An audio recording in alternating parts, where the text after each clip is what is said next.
GeoLev Space Pirate Pilot, Episode 1, Welcome World. Hello World. Are we saying it together, or are you just going to say No, we're already going, so let's go. What? No! You're cutting this out. Okay, we can cut it out. But Okay. you were saying.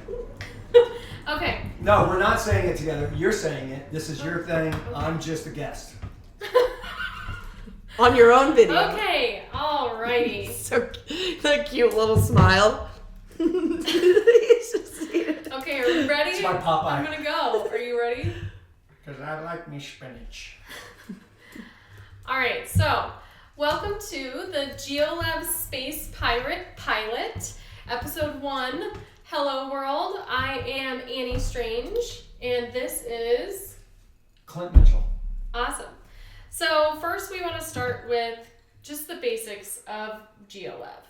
So I'd like you to explain to the audience, in layman's terms, what GeoLev is. So not the science, just the concept. Yeah, easy. I mean, the biggest thing that GeoLev is flying using the Earth's magnetic field. Instead of air, like airplanes that generate lift with wings, this generates lift against the Earth's magnetic field lines.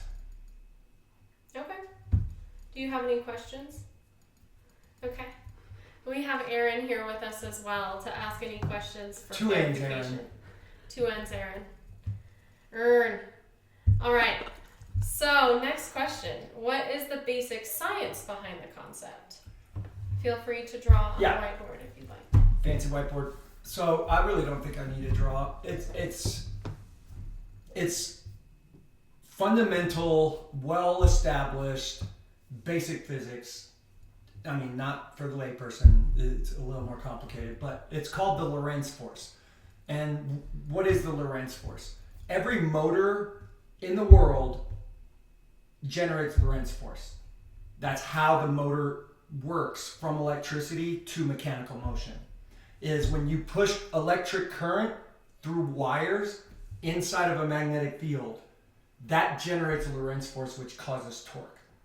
So instead of in motors and generators, this technology, GeoLev's technology, takes charged particles, takes a gas, ionizes the gas into charged particles like electrons and protons, and then when you accelerate those and move them through a magnetic field, the magnetic field imparts a force. And you can do it in such a way that those charged particles moving really fast get pushed up.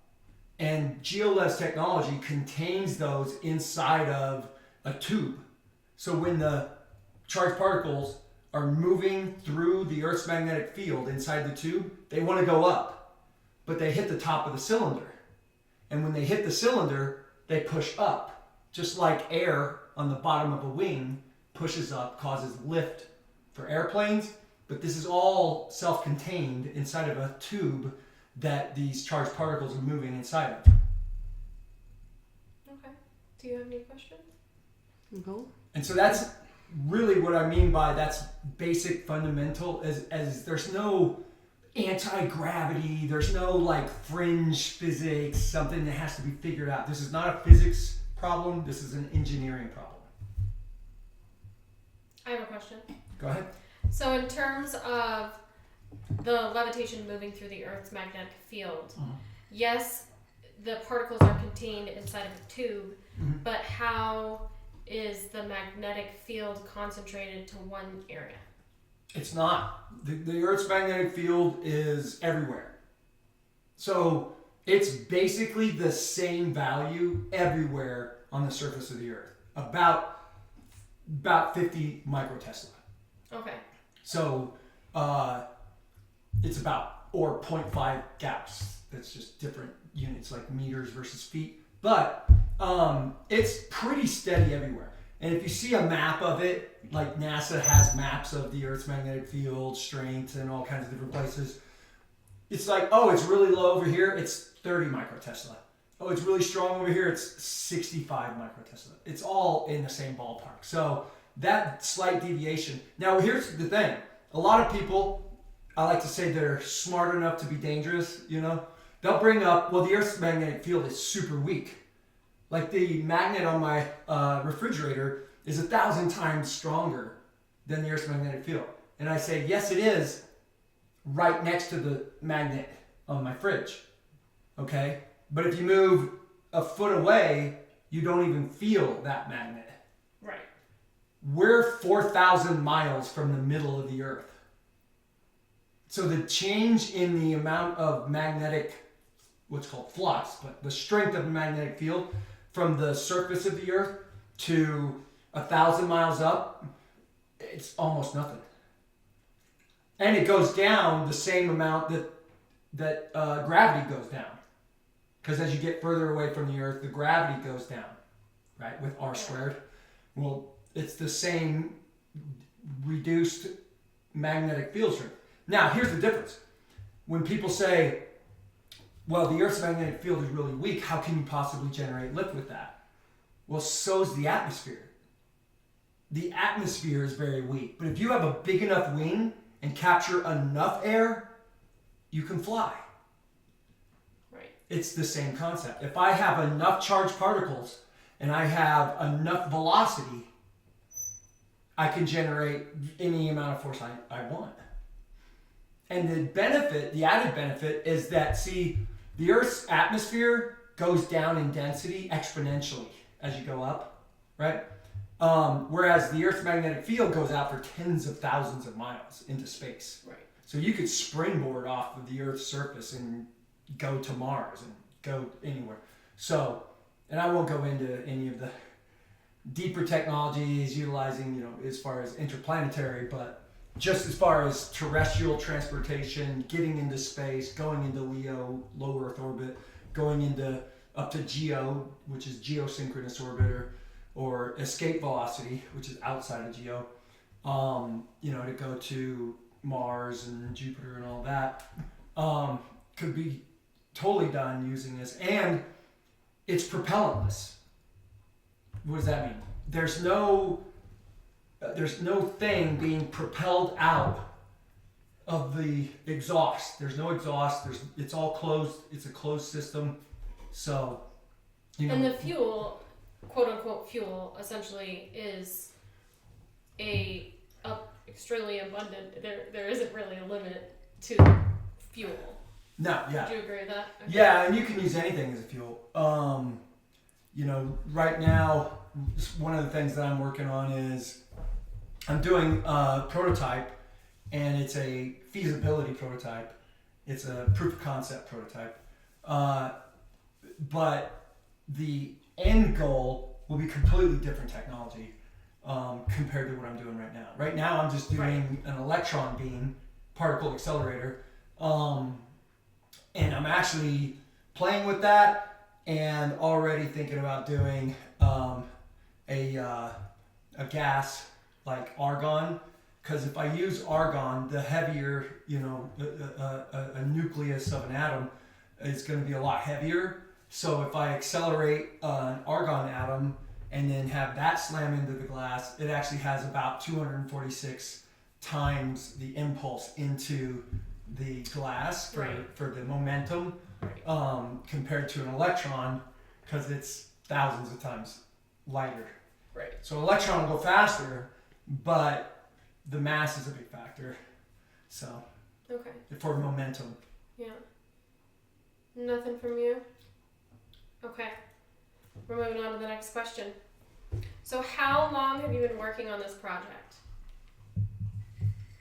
So the idea came to me in around 2010. So it's been about 14 years. Okay. And when it first popped into my head, it was literally like, this is something I could draw. It was like, it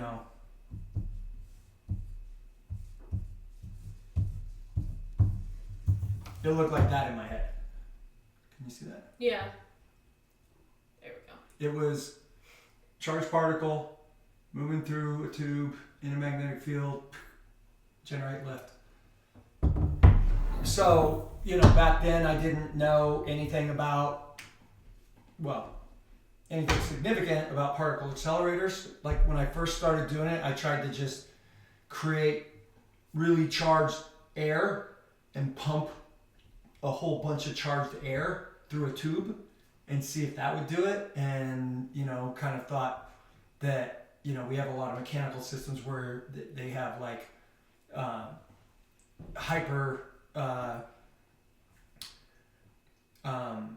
hypersonic fluid flow, which is a thing. So you could pump fluids at really, really high velocities mechanically, and that's kind of where my brain first went, is like if you had a gas that was pretty much a plasma and you just, had a really high velocity gas. But when you start thinking about, well, you could actually ionize the plasma, i.e. make it one-sided, either positive or negative charge, and then you can accelerate it to millions of miles per hour, or hundreds of thousands of miles per hour versus 1,000 miles an hour. So that's where I've eventually gotten more and more complicated or advanced. Is okay, well, what if we use a vacuum system? I mean, I spent years just learning all the ins and outs of high vacuum systems. And then now I'm playing around with different particle accelerator types. Well, that kind of brings me to the next question then. How many iterations have you created?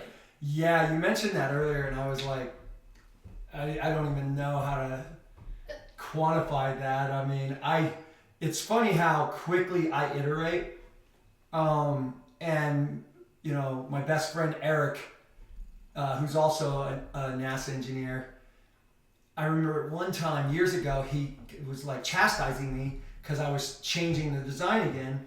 And he's like, dude, you need to just focus on the same design. Quit changing the design all the time. I go, why do you think I'm changing the design? It didn't work. I got it to where I wanted it, and I was like, what? That didn't do it. So now I need to fix, change, advance. And in my previous design, I have videos that of some of the like really early prototypes up right now, and it's like just lightning bolts, and it looks cool. It just isn't really. It isn't anything. It's like a neon bulb. And so I have some more advanced prototypes where I actually have, like a glass tube. I have a really deep vacuum, which gets in the mean free path and stuff like that. How far the particle's accelerating before it runs into something else. And people get, the layperson gets really excited when they see a tube glowing, right? And it's like, yeah, it's just like a fluorescent bulb, Yeah. But the particles are accelerating, and there's a couple of more advanced prototypes there where going through the magnetic field, you can kind of see where in the pipe, as it goes through the magnetic field, so if this is the pipe and it has the magnets on either side like this, north and south, the plasma sort of does this, right? So this is all the plasma. And then through the channel, it gets really bunched up along here. So I'll show that. And what my point is that when it goes through here, the charged particles, it's really not showing up. There it is. So when the plasma is going through the magnetic field, it gets bunched up. That's the demonstration of this technology. Right. But it's not doing it enough to generate force. Significant measurable force. It's just bunching up as it goes through there. The next phase is to get that charged particle to be bunched up at the top so much that it lifts the tube. Okay. So then that kind of also goes into the next question, which is how is this different than other particle accelerator applications that are on the market? Well, it's completely unrelated to every other particle accelerator. Like the majority of particle accelerators that are out there is for X-rays. That's how X-ray machines work. Oh, right. Is you take an electron, you accelerate it, and smash it into a tungsten target. And when an electron or any charged particle stops suddenly, there's what's called Bromstrom radiation or braking radiation. Bromstrom is just German for braking radiation. So anytime a charged particle accelerates, it emits radiation or a photon. It emits light. And that's energy lost. Right. If it completely stops, it'll basically give off an X-ray. An X-ray is just a really high energy light, right? And so if you smash an electron into a tungsten target, that tungsten's so dense that the electron basically just complete 180 bounces off, and it gives off super high energy photon, which is X-rays, and then they use the X-rays to go through your body and show your bones. So Okay. Well, that's like the there's closest. like 30,000, I think, particle accelerators, and almost all of them are X-ray machines. Then you have things like, the LHC. You have CERN, right? You have Fermilab has different particle accelerators. So there's, Sandia National Laboratory. I think they have a particle accelerator, like a big one. What's called a LINAC or a linear accelerator, which is what I'm doing. CERN is a combination, really. They have a, electron source that then produces protons, and then the protons get bunched up into a cyclotron, which then they put into that 24-kilometer loop. Yeah. And the reason they do the huge loop is because the tighter the loop, the more braking radiation those particles generate. Oh, Right? So if it's a really subtle curve, they give off less radiation. And the reason they use protons instead of electrons are easier to accelerate, but the braking radiation is proportional to the mass to the fourth power. So if the mass, inversely proportional to the mass to the fourth power. So a lot smaller mass, which an electron is really, really tiny mass. It's 1,000 times less mass than a proton. So, and then you take that to the fourth power, it's a huge difference in braking radiation between a proton and an electron.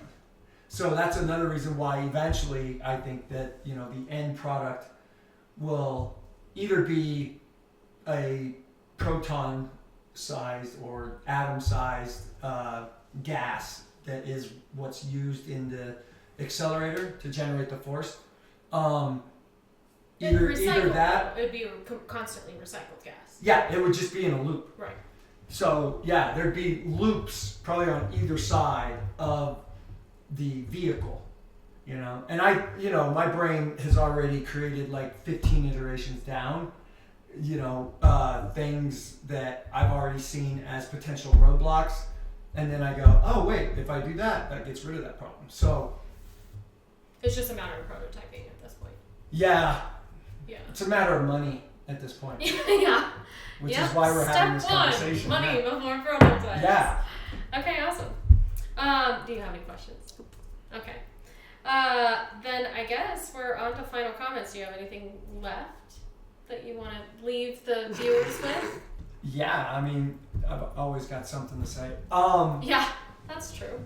But I'll say 2 things. I don't know about 2 minutes, but I'll say 2 things. The first thing is, here's the biggest reason why this is different. Okay, and I'm thinking about this for the layperson, because I think they hear flying car, and they think, well, there's a lot of those already out there, right? And they all have propellers. They're like some big version of a drone that's like, a salad shredder just waiting to chop my head off. That's what I see when I see it. But this is literally like, and plus that's the other thing. If you had an airplane/car, or a jet propelled one, that there's so many problems with all of those ideas. Imagine 1 million drones flying around in the general public. But here's the biggest thing I want to tell people. One, flying using this technology takes nothing. You go up, point where you want to go, and go. There's no altitude ceiling to worry about. There's no stall speed. There's no angle of attack. There's none of that. Those are all terms in the aviation industry. There's a reason you have to go get a pilot's license to even fly a small, simple airplane, because it's complicated. And don't get even talking about weather and down shear and all these other things, ice and all that. This technology, none of that's a factor. It's literally all internal. It's all enclosed. Weather has no impact on it. You can fly up to space and go to Paris. And it'll probably be 80 to 90% more efficient than any other mode of transportation. And sustainable.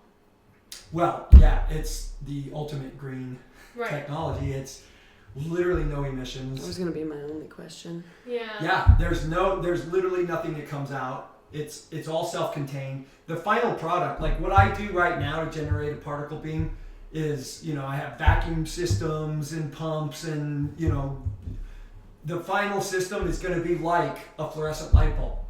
You don't have to pump your light bulb and put gas in it.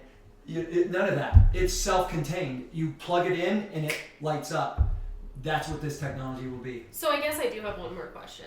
So in terms of the control, essentially controlling it to lower, slow down, speed up, whatever, would be just raising the speed of the magnetic field? Of the particles. Right, but utilizing the magnetic field. I think what you're saying is when you what really happens with the Lorentz force is a charged particle in motion generates a magnetic field. So when that charged particle is moving through another magnetic field, its self-generated magnetic field climbs the other magnetic field. Right. And that's what's happening. It's super complicated. But that's essentially what's happening. So when you take the charged particles, so the equation for the amount of Lorentz force that gets generated is actually pretty straightforward and simple. It's the magnetic field strength, so the Earth's magnetic field, well, that's a constant, basically, right? We talked about that. Right. And then it's the velocity of the charged particles relative to the field. Right. Okay? And it's the amount of charge, right?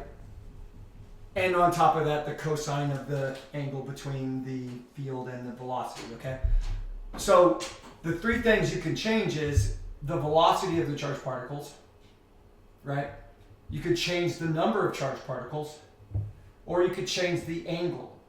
So one of the things is if you have a perfect 90 degrees, you get the maximum force. So if you wanted to reduce the force, you just rotate the beam relative to the Earth's magnetic field. If it's parallel with the magnetic field, you get zero force to drop. Okay, yeah. So there's multiple ways. And that's why when people ask, how much force can you generate? Well, how big of an engine do you have? I remember standing in an airport, watching the crew, as a 747 was coming in, and looking at those humongous engines and thinking, if I had a GeoLev engine that big, I mean, you could generate thousands and thousands of pounds of force, so. I've gone over 2 minutes, I'm sure. Yeah, you did. I forgot the timer, but that's okay. Okay, well, with that, then we'll close off, ending our episode 1. But comments, questions? Yeah. Investors? Well, and there's Anything another... above? Yeah, so we can call this the end, but I'll say one other thing. And as far as fundraising, one of the things that I'm looking to do, basically self-funding, is what I call the right to buy. Oh, right. Have I talked to you about that? Did Yeah. talk to me about this. So I think that's something that, eventually as the YouTube channel grows and, we get a Patreon system going, I plan on actually rolling that out either through Patreon or directly through our own website. But basically it's like a down payment, a deposit. Right. For something way out in the future. But it's also similar to a stock, but it's like uncontrolling shares. Right. So what you're really doing is if you buy a right to buy, you're investing in the realization of this technology in the future. Right. Such that it's not guaranteed like a standard deposit would be, which, I mean, how guaranteed is anything anyway? I mean, if Tesla goes under tomorrow, then your deposit on whatever Tesla you were going to get is null and void anyway. But what we plan on doing is making it fully transferable and resellable. So even if you bought one of the early ones, which will be worth a lot of money as this technology becomes more and more mature and it seems more and more certain that we're going to start rolling out flying cars using this technology, then that value of that right to buy will go up and up and up and up. And Right. even if you won't, the first 10 vehicles that come up the line are going to be worth $100 million. You'll be able to literally go to space from your driveway. So the first people buying them are going to be billionaires, But you could have bought the right to buy right now for $1,000. Yeah. And by the time we're selling the first one, if you've got that golden ticket, and that's actually a good idea. Yeah. calling it a golden ticket. If you have that golden ticket and the billionaires want to be buying that $100 million flying car, one of the first ones to come off the line, and you have the right to buy to it, you can put it up for auction. Right. They'll buy you out. And they'll buy you out. Right. For millions of dollars. So that's Good one of the things. ROI there. Yeah. Okay. And even if you don't want to pay thousands of dollars for the first 10, we are also going to offer the first million. It's Right. a tiered structure so that, hey, I want to be one of the first million people to have a flying car. Right. Well, you can put $20 down for that. Right. Okay. You think that covers it all? Mm-hmm. Okay. Well, I don't know about all. Well, yeah.